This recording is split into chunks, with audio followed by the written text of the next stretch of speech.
Hello, welcome back to another Crash Fever tutorial.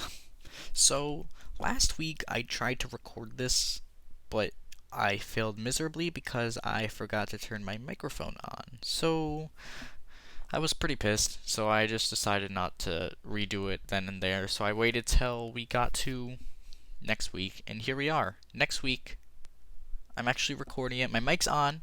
I checked. It's the screen record thing. I didn't press that mic on button on the bottom, even though my headphones are on. Right, they're on. Yes, they are. That would have been bad. I just introduced everything. My mic was off. That's okay. We're good now. So I'm just probably going to get more straight into the point of this. Like, I'm probably going to try to make it shorter. Last time I made it like a 15-minute video. It doesn't have to be 15 minutes. We could get straight into it. So obviously, you probably have upgraded your units before, or they upgraded themselves. I think you upgrade themselves when they play. I don't know. I don't know. Don't take that for granted. So, to upgrade units, obviously, you have to go to the Enhance Units section. So, here is all the units I have, and we can start upgrading. So, there's this one unit in particular I want to use because it would be a perfect example right here. We have Innocence, Remade, Little. So, Liddell. Liddell. So, Liddell here is. So, we have all these material units to use on her. And she's a 5-star. So, we can also go over upgrade. Awakening her, because I think I have all the materials necessary. So, if you remember from the general video that you shouldn't get rid of duplicates, this is why. You could use these right here for the bugs, and they also actually count for a little bit of XP. Also, we have these Neuropons. They're kind of just like bug slaves. Some could be different colors that only go with certain colors. Some have like cost that can only go with certain amounts of cost. But I won't use this Neuropon. I want to save it. It's only one though, so it's not the best. There's some Neuropons that are even bug max that could instantly bug max your dudes, which is pretty cool, but they're not easy to come by. So we'll use our duplicate Liddell, I'm gonna call her just Liddell. So we'll use that to increase the bugs and a few XP. So here, these are our upgrading materials. So when you upgrade, if this wasn't obvious, you want to match the colors. So see here, this yellow duck gets her to 44 if I use one. If I use a blue duck instead, it's the duck that looks very angry. Oh, no, I'm pressing many buttons I don't want to press. So if we use that duck, if we use the blue equivalent of it, it only gets it to 38. So using the colors that match is a good idea. It gives them more XP, so you have to use less, and it's better. So since she's 5-star, she'll only get to 80. So we will enhance her real quick. And now that she's 80, she can awaken. So in the units at max, we could awaken her with all these units. So these collection units you could get from, there's like these daily challenges that you could do once a day that lets you pick up these evolution units. You could buy them in item exchanges and events. They're pretty easy to come by. I just never take the time to actually buy them.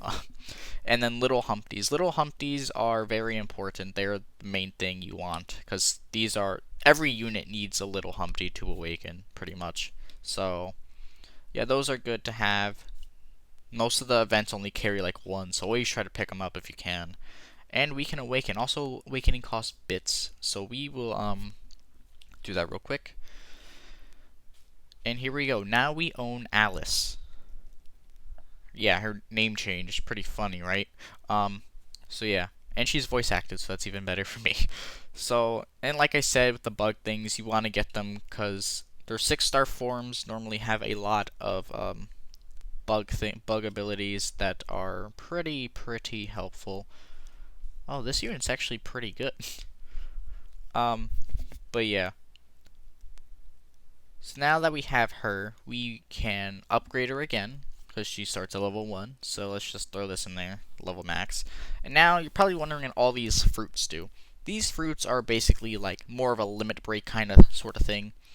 So what I recommend is looking at what type the unit is. So let's check out Alice here. If I could see her or not, let's go back. So let's see what type of unit she is. She is a balanced type, so that means she has good pretty much everything. So obviously there's different unit types. There's like offense, there's stamina, there's recovery, there's technical, all that stuff. So I recommend upgrading with the fruits based on what type it is. So if it's offense, you want to use the red fruits because red fruits boost attack power. Green fruits boost health, and blue boost recovery. And you might be wondering, what are these diamond looking fruits? Those, since the units have skills, these basically decrease the amount of turns you need per skill. So let's max that out. Each one has a different amount of max. And let's just start giving her some things. You have some of these. Get some good attack power going. Oh, my game is lagging. I'm using too many. Let's give you some more health. And how about a few recovery? Since she's balanced, I'll give her a little bit of everything. And these Transcendence ones I will use on a different unit because I don't really have... This unit hasn't reached a Transcendence thingy yet. So, bam. 69. Nice. Funny Redditor moment. So let's go to a unit that has very high limit break. I don't know which one I want to use for an example. How about let's use this unit because she is pretty good. Marco Polo X. So with these Transcendence fruits, so obviously you know the cap for the thing is 99, or maybe you didn't know that. Well, now you do. So the cap's at 99. To go further, you could use these Transcendence fruits that basically make them go levels further. These ones obviously give more. These ones give 10. These ones give 1. So they're very good. Now that I'm giving her, let's give her 10 extra, and we could give her an attack thingy. So an extra 10 for attack. And now her thing is up, and it goes pretty far, the number. It used to be only 109, but now it goes up by like a lot more. I don't know the exact number anymore. So that's for the enhancing part. So that's all set in stone. The awakening is pretty simple. And obviously, like I said, depending on the unit, you want to work around it. So like, since this is a recovery type, you want to give her probably more blue. And also, since it's an X unit, you probably want to give her damage as well, because the damage on that will be crazy. But like on simpler units, like, I don't know, let's take you for example. Your recovery, you probably want to just go straight recovery. She's more of a healer type, you know.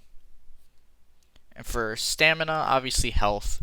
Technical, I would say probably health 2 to keep them alive a bit more. They're not the ones that deal the most damage. They're more for like throwing out panels and making like getting panels easier and stuff. And then that's all set in stone. Now, you probably noticed there's an evolve tab. This I have said, I'm pretty sure I've said it in the previous video. If not, I'll go over it again. This you probably won't be using that much. This is for when you have units that could go into an X unit, or X units that could evolve into like different colors. Like, let's see Happy here. She could go to any other color. But like Noah here, if I get 7 more of these, I could get her to her X form. And it's going to be crazy powerful to have. But of course I don't have it yet, because these things you could get once per day. So minimum of 20 days of getting those. Probably the mods you've also seen. Mods, you could do the mods quest that gives you, they're basically like little attributes to add to your characters, like their bonuses. Like some could be like, oh, this character can do more damage if they're red or something. So I think I have a mod on like Gilgamesh or something. So let's see that. I could give you an example. It's probably not even a good mod, but you know, whatever. This is just for an example. Here we go. Do you have a mod? I think you do. Yes, he does. He does have a mod. His mod is self-require 6 fewer panels for CP. So he'll need 6 less panels to make a whole CP thing, which is pretty helpful. So that's always a good addition. Mods are good, but characters can hold up to 3 mods. They start 1 for free. The other 2 you have to unlock with mod keys. Mod keys are very expensive. They normally come in events and stuff, but they are very expensive to get, and you would have to save up your event things for quite a bit of time. Now that's really all for like the enhancing part. But also there is another thing I want to go over. It's Ultra Awakening. I can probably do it. Yeah, see, look at all these dudes that are glowing. They're already 6-star. And you'll probably be wondering, hey, why can these dudes evolve? They're already 6-star. What is going on? Well, they have 2 6-star forms, and you could intertwine between the 2. Oh, this one has 3 because it's a stupid April Fool's one. This one has 3 too because it's, I don't know what that's all about, but you know, let's go to Nobunaga Oda. He only has 1. So once you get a 5-star, they have an option to go to their regular 6-star or their Ultra Awakened. These counts as 2 different units too, so if you have 1 Bug Max and you evolve it to the other, it will count as another Bug Max. So it's good to have 2 Bug Max units. Obviously, the Ultra Awakening is more expensive to get evolve-wise. They need more materials, but they are 100% better. Like, look at this stats, like the attributes, and then look how many. This one only has 3: join, status, and tap boost. But like this one has a bunch of stuff, so it's by default a lot better. I personally recommend you probably do this one first and get it Bug Max before you do the Ultra Awakened, because so it's like, you know, easier. So you don't have to like get this one, then evolve it to this one to get the Bug Max, and then have to evolve it back for the actually decent unit. Of course, if you don't use the unit at all, then I guess it doesn't matter. But if you do, then you would probably have to do the first one first. At least I would recommend it. Get it Bug Max and switch it. Or you could do this one first if you just want a good unit. That's really just up to you. I got the stronger ones first because I just wanted the good unit, you know. And that's really it for the upgrading. And yeah, I try to simple it down a lot more because I was basically just rambling on. So things to remember are just to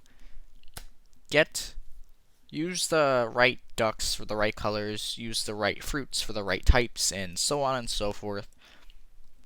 And these items I really won't talk about much because they are a lot later game for very certain characters. But yeah. Actually, you know what? I just will. So there's certain items you could get from certain stages and quests. They are used for certain awakenings that are like for really good characters and stuff. Those items you could get from like difficult stages. There's not much to talk about. You just have to go and get them, but they're pretty hard to find. Certain characters need them. Like I said, they're the really good characters that would need such things, and that's really it. But other than that, there's really not much else to talk about for upgrading. Just upgrade, you know? That was just like a few simple tips you should know before you actually go out full all out into just throwing random stuff at a unit. You should probably know what you're doing a little bit. And other than that, you're good for upgrading. Not that complicated. So yeah, that's just going to be the end of this video. I don't know when I'm going to do another tutorial. I have to think about that. But anyways, if you haven't already, join the Discord. It's going to be in the description. You can ask me stuff about the game. You can just chill there. I don't know. And yeah, goodbye.